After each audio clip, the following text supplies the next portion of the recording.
ओम श्री गणेशाय नमः। मित्रों, आज इस वीडियो के माध्यम से हम बात करेंगे भेद के निराकरण पूर्वक एकमात्र ब्रह्मा की ही अखंड सत्ता का वर्णन तथा जगत की पृथक सत्ता का खंडन। तो मित्रों, इस पे चर्चा करेंगे और भाग 1 इसका हम बना चुके हैं और भाग 1 में इस प्रसंग की जहाँ पे कथा हमने कल समाप्त की थी उसी के आगे की कथा आज इस वीडियो के माध्यम से साझा करेंगे। तो वशिष्ठ जी क्या कहते हैं? चैतन्य प्रधान अहंकार करता है और स्पंद प्रधान हिलना चलना आदि चेष्टामय यानी प्राण कर्म क्रिया है। इन दोनों में कोई भेद नहीं है, क्योंकि कर्ता का अपनी क्रिया से भेद नहीं देखा जाता।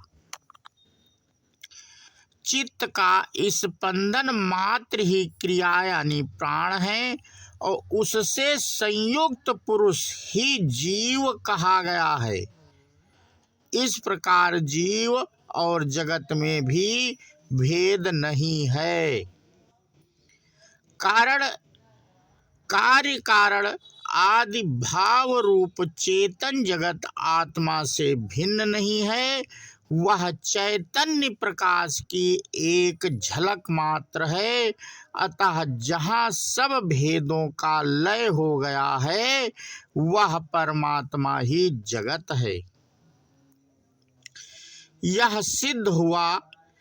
इस प्रकार तत्व ज्ञान हो जाने पर यह निश्चय हो जाता है कि मैं अछेद हूँ और शस्त्र मुझे काट नहीं सकता। मैं अधहा हूँ, मुझे आग जला नहीं सकती। मैं अशोष्य हूँ, हवा मुझे सुखा नहीं सकती। तथा मैं नित्य सर्वव्यापी सुस्थिर और अचल हूँ।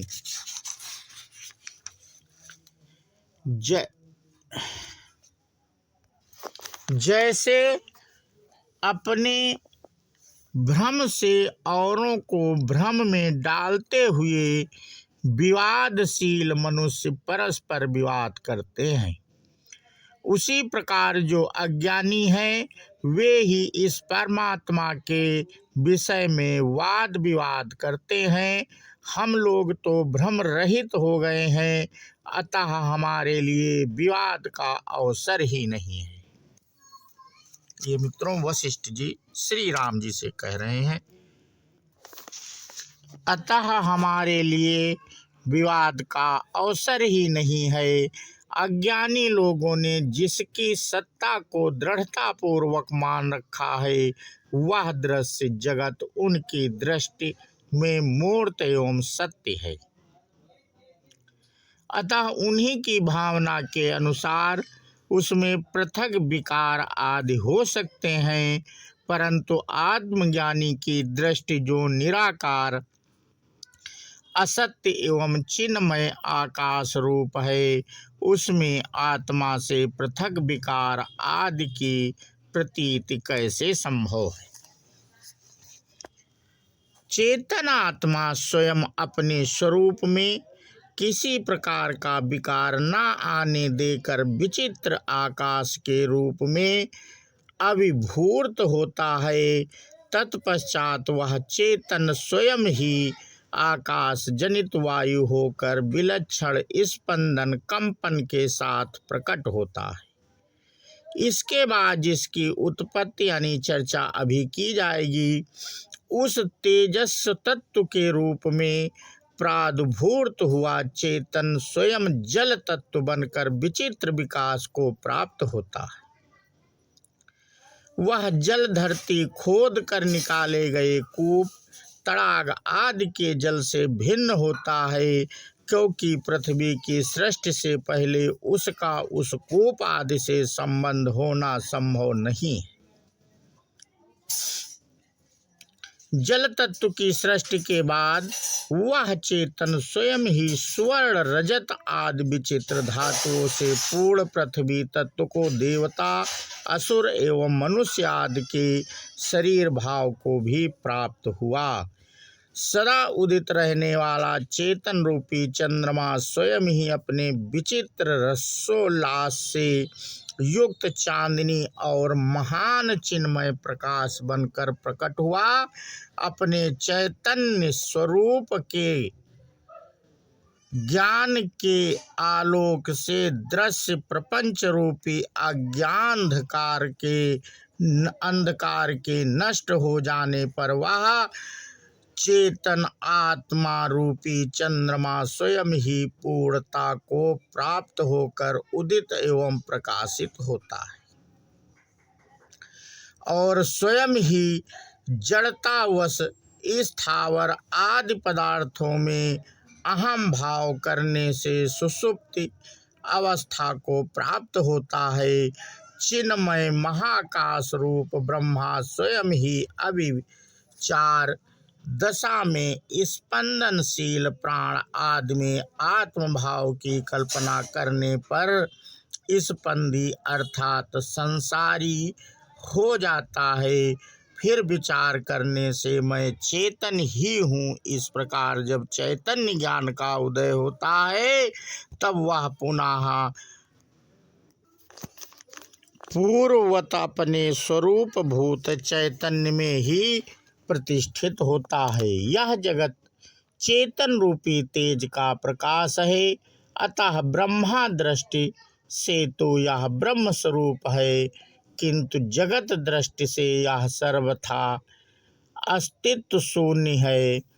जगत चेतन रूपी एकमात्र आकाश की शून्यता है। ब्रह्म रूप से यह सत है और जगत रूप से असत। जगत चेतन रूपी आलोक का महान रूप है। ब्रह्म दृष्टि से वह सत है और उससे भिन्न रूप में उसकी सत्ता का सर्वथा अभाव है। जगत चेतन रूपी वायु का स्पंदन मात्र है। यह जगन्मयी रेखा चेतन रूपी अग्नि की उषणता है। जैसे अग्नि का उषणता से भेद नहीं, उसी प्रकार चेतन का जगत से। यह जगत चेतन रूपी जल का द्रवत्व तरलता है। चिन्मय इक्षुदंड का माधुर्य है। चैतन्य रूप हिम की शीतलता है। चेतन रूपी ज्वाला की लपट है। चैतन्यमयी सरिता की तरंग है और चेतन रूपी सुवर्णा का बना हुआ कंकड़ है। चेतन की सत्ता ही इस जगत की सत्ता है। जैसे आकाश में मल नहीं है, वह सर्वथा निर्मल है, उसी प्रकार चेतन परमात्मा भेद और विकार आदि नहीं है। वह सर्वथा अखंड एवं निर्विकार है। इस प्रकार ये तीनों लोक सत आत्मा का स्वरूप भूत होने से सत हैं, अन्यथा इनका कोई अस्तित्व नहीं है। चिन्मय परमात्मा में अवयव और अवयवी इन दोनों शब्दों के अर्थ खरगोश के सींग की भांति असत है। संपूर्ण पदार्थ समूहों के अधिष्ठान भूत चेतन आकाशमय परमात्मा में इस भूताकाश की जनित वायु आदि जगत रूपी मल की प्रतीति होती है, परंतु जब असंग भूताकाश से ही उसके कार्यभूत वायु आदि का संबंध नहीं है, तब चेतन महाकाश स्वरूप परमात्मा में इस प्रपंच की सत्ता असत्ता तथा तू मैं आदि भावों के संबंध कैसे हो सकते हैं। संसार में जितने कार्य हैं उन सब के समस्त कारण समूहों का आदि कारण ब्रह्मा है। चित्र से उत्पन्न मनोरथ जनित सारे संकल्प विकल्प असत होते हैं। अतः चित्त स्वभाव से ही किसी का कारण नहीं है, वह आकारण रूप ही और वही ब्रह्मा है। यदि हम कहें कि चेत जगत के असत होने पर चेतन भी असत हो जाएगा, क्योंकि वह अपने स्वरूप भूत चेत से पृथक नहीं है, तो यह ठीक नहीं है। चेतन की असत्ता तो वाणी मात्र से भी सिद्ध नहीं की जा सकती, क्योंकि चेतन आत्मा अनुभव से सिद्ध है। जो है उसका अवश्य उदय होता है, जैसे बीज अंकुर का। यह बात प्रत्यक्ष देखी गई है। अतः यह सिद्धांत स्थिर हुआ है कि परमात्मा की सत्ता ही से ही जगत की सत्ता है, स्वतंत्र नहीं। महर्षि वशिष्ठ जब इतनी बात कह चुके, तब दिन बीत गया, सूर्य अस्ताचल को चले गए। मुनियों की वह सभा सायंकालिक निष्कर्म करने के लिए स्नान करने के उद्देश्य से महर्षि को नमस्कार करके उठ गई। फिर जब रात बीती, तब प्रातः काल के सूर्य की किरणों के साथ साथ वह मुनिमंडली पुनः स्वभाव वन में आकर बैठ गई। तो मित्रों, आज का प्रसंग हम यहीं पे समाप्त करते हैं और इसके आगे की कथा हम अपने अगले वीडियो के माध्यम से साझा करेंगे। बोलो श्यावर रामचंद्र की जय, हनुमान जी की जय। जय हिंद, जय भारत, वंदे।